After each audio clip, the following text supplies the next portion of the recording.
De 0 a 10, qual o seu nível de ansiedade?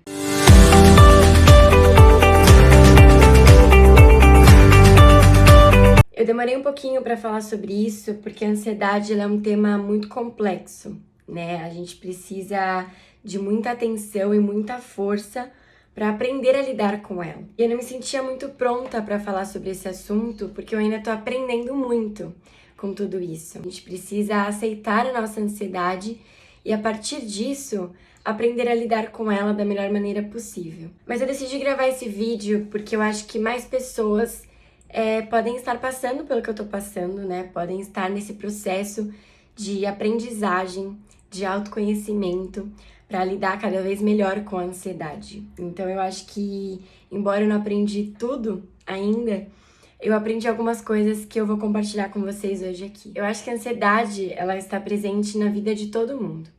Um pouquinho mais intensa na vida de uns, menos intensa na vida de outros. Mas eu acho muito importante, primeiro de tudo, a gente aceitar que ela existe. A gente aceitar que estamos sentindo ansiedade. A gente costuma esconder os nossos sentimentos, as nossas emoções negativas, né? Tudo que falam pra gente que não é bom. E eu acho que a partir do momento que a gente aceita e que a gente enxerga que a gente precisa mudar alguns hábitos, cuidar de alguns pensamentos, a gente começa a entender a importância de aprender a lidar com a ansiedade. Ainda mais esse momento, né, que a gente viveu de pandemia, que a gente ainda está vivendo. A ansiedade, ela ficou muito mais intensa dentro da gente.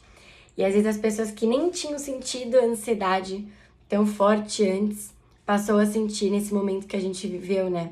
A gente vê que muitas pessoas passaram a buscar apoio psicológico, a iniciar uma terapia, seja ela qual for, para cuidar mesmo da saúde mental. Eu acho que a nossa mente, ela é tudo, né?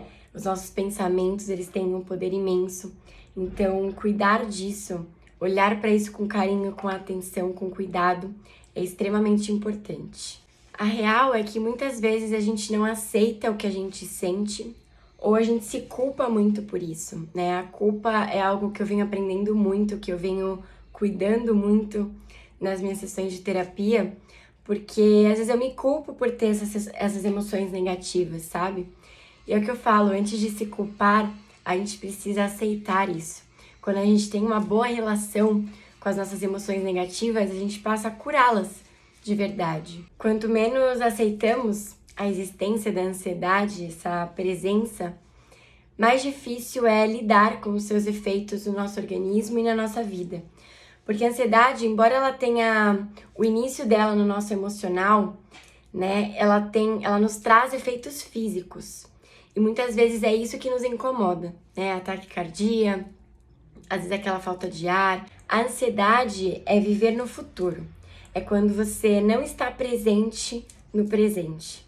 É quando você se desconecta do agora. Quando a ansiedade vem, eu busco fazer a respiração consciente, né? Eu passo a prestar atenção na minha respiração.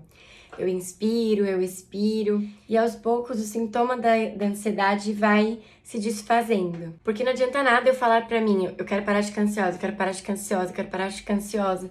Eu só vou ficar mais ansiosa. Quando permitimos que o sentimento da ansiedade nos domine, a gente perde o discernimento entre o real e o imaginário. E eu acho que, na verdade, esse é um dos maiores desafios, né? É não deixar com que a ansiedade nos domine. A respiração é a arma mais poderosa para a gente lidar com a ansiedade, controlar os sintomas físicos que ela nos traz. Eu ando aprendendo formas de controlar a minha ansiedade.